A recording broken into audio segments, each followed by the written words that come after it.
कसा देत नाही, असा कसा देत नाही।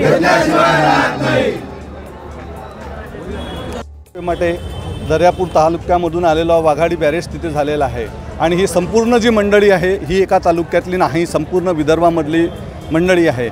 हे विदर्भ प्रकल्पग्रस्त कृती समिती जी बळीराजा कृती समिती आहे त्याची ही सर्व मंडळी आहे। ह्यांच्या मागण्या एवढ्याच आहेत की जवळपास 15 वर्षापासून या शेतकऱ्यांच्या जमिनी विविध प्रकल्पांमध्ये गेल्या आणि देशामध्ये कुठेही सरळ खरेदीचा कायदा नसताना एक परिपत्रक काढून ह्या महाराष्ट्र सरकारने त्यांच्या जमिनी सरळ खरेदीने म्हणजे साध्या प्लॉटचीही खरेदी अशा पद्धतीनं होत नाही असे असताना यांनी सरळ खरेदीने शेतकऱ्यांच्या जमिनी यांनी अधिग्रहित केल्या आणि त्या अधिग्रहित अगदी अत्यल्प दरामध्ये अधिग्रहित केल्या। जवळपास 60,000 ते 1,40,000पर्यंत शेतकऱ्यांना जमिनी भेटल्या। आज साधा प्लॉटही 2 लाखाच्या 10 लाखाच्या खाली होत नाही तर एका गुंठ्याचा तर 40 गुंठ्याची जमीन फक्त 1.5 लाख रुपयामध्ये शेतकऱ्यांची अधिग्रहित केली।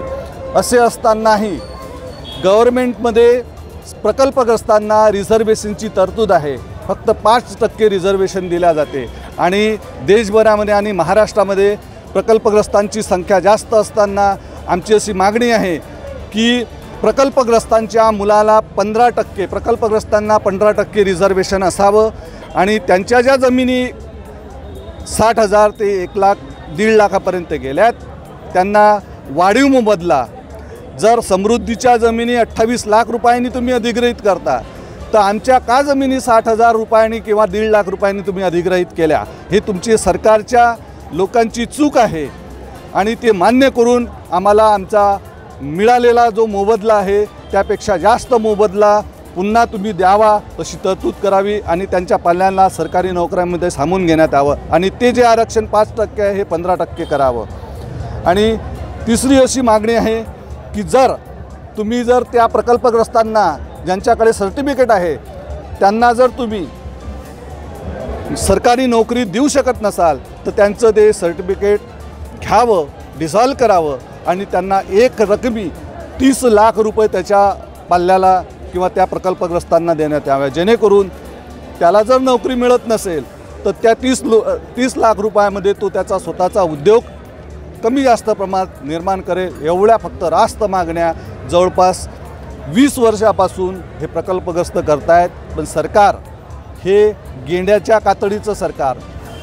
हे फक्त आम्हाला या संपूर्ण विदर्भातल्या प्रकल्पग्रस्तांना जास्तीत जास्त आम्हाला 1400 ते 1500 कोटी रुपयाची फक्त रक्कम लागतं। एकीकडे 1,87,000 रुपये जे म्हणजे 1 लाख कोटी 1,87,000 रुपये कोटीचं सेल टॅक्स गव्हर्नमेंट कारखानदारांचं माफ करतं।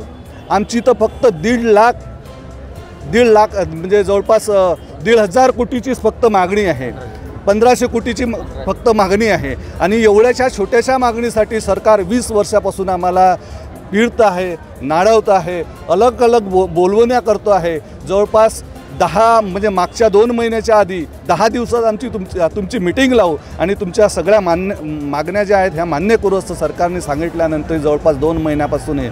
आता शेतकरी या स्थितीला पोहोचलेला आहे की जर तुम्ही आम्ही दिलेल्या ज्या मागण्या आहेत हे जर मान्य करत नसाल तर येत्या कालखंडामध्ये हा संपूर्ण प्रकल्पग्रस्त शेतकरी विदर्भामधला हा संपूर्ण राजकीय लोकांना गावबंदी करेल आणि त्याच्यासाठी उरलं तरी काय तर त्याच्याकडे कुठलंही उरलेलं नाही, तो नेस्तनाबूत झालेला आहे आणि येत्या काळात तो सरकारला एक मागणीपत्र पाठवेल।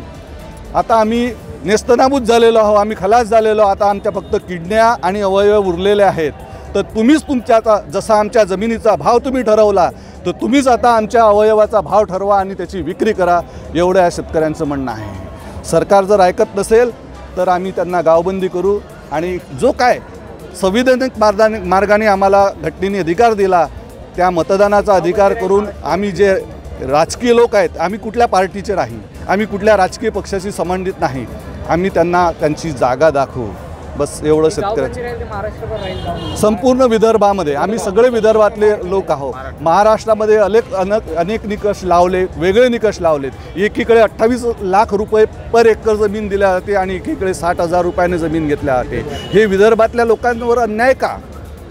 एवढी रास्त मागणी आमच्या या प्रकल्पग्रस्तांची आहे, ते सरकारने मान्य असा कसा देत नाही, असा कसा देत नाही.